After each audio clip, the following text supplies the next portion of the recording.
La République démocratique du Congo est heureuse et honorée de recevoir les présentes assises à la suite de celles de juin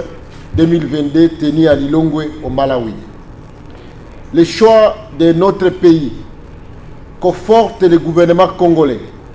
qui s'est engagé depuis avril 2021 dans une profonde et importante réforme du secteur de l'éducation. Cet engagement réside premièrement de la volonté et de la vision du président de la République, Félix Antoine Tshisekedi Tshilombo, à qui je rends hommage, qui a fait de la formation, de la recherche scientifique, le fer de lance de ce programme d'émergence du Congo, mais aussi de son vœu de voir la République démocratique du Congo contribuer de manière significative au processus d'intégration africaine. À cet effet, et à ce lieu, le gouvernement de la République démocratique du Congo, dirigé par le Premier ministre Sama Lukonde, s'est investi dans la mise en œuvre de cette réforme des sous-secteurs de l'éducation pour valoriser la qualité, promouvoir l'inclusivité, en assurer la visibilité et se conformer aux standards nationaux au fait de renforcer l'harmonisation de notre système éducatif national. Il s'agit pour notre pays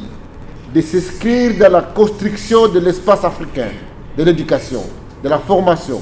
de la science et de la recherche et de l'innovation dont nos assises se veulent être les porte-étendards. Je salue ici le travail abattu par les experts de nos pays respectifs qui ont revisité l'ensemble des décisions prises à Malawi en examinant leur état d'avancement. Ce travail préliminaire a abouti à une série de projets de décisions soumises au ministre pour la prise de résolutions et orientations stratégiques. Convaincu que chacun de nos différents États a entrepris des actions de mise en œuvre de nos résolutions de juin 2022, je me propose, saisissant l'occasion de cette tribune, de vous présenter brièvement le tableau des orientations prises dans les pays qui vous accueillent,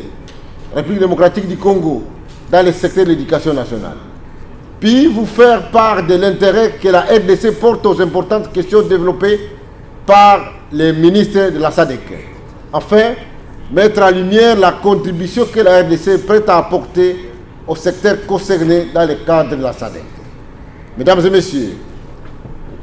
ainsi que je l'ai souligné en entame, le secteur de l'éducation est l'un des piliers fondamentaux du programme de développement promis par le président de la République, Félix Tshisekedi Tshilombo. De manière générale, tous les sous-secteurs de l'éducation en République démocratique du Congo connaissent des transformations importantes et à titre illustratif, au niveau de l'enseignement primaire, secondaire et technique, les mesures alliées à la réforme de l'éducation de base,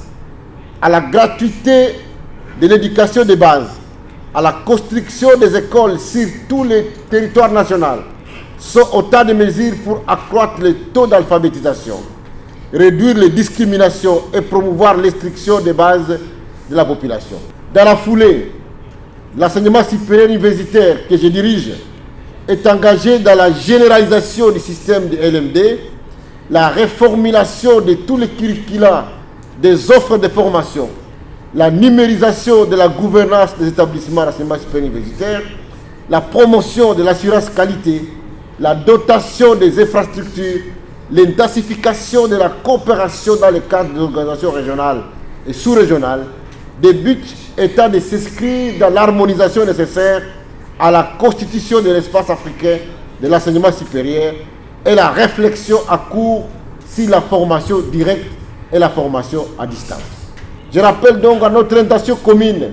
la corrélation entre la paix et le développement et l'intégration. Et si, au nom de notre communauté de destin, la SADC est appelée à s'impliquer résolument dans le processus de restauration de la paix durable à l'est de la République démocratique du Congo. Comme vous le savez, nous avons aujourd'hui plusieurs centaines de milliers d'enfants qui ne fréquentent plus les écoles à la suite de la grande violence qui nous est imposée à l'est de notre pays. La SADC doit donc participer à l'action de mise hors d'état de nuire des mouvements rebelles et s'investir aux côtés de la République démocratique du Congo pour mettre fin aux incursions récurrentes et à l'appui aux groupes armés de certains de nos pays voisins, particulièrement le Rwanda, qui appuient des mouvements rebelles qui sèment des troubles et la désolation à l'est de notre territoire. Telle est donc la condition sine qua non pour permettre à l'atteinte de l'objectif d'intégration et de développement des États membres de la SADC et de l'Afrique. Tout en émettant les vœux que nous atteignions les objectifs que nous nous sommes assignés à l'occasion des présentes assises, je clôt mon propos en réitérant mes souhaits de bienvenue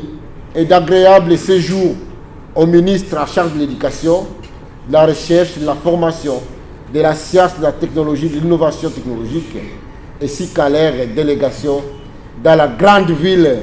la grande métropole de Kinshasa. Je vous remercie.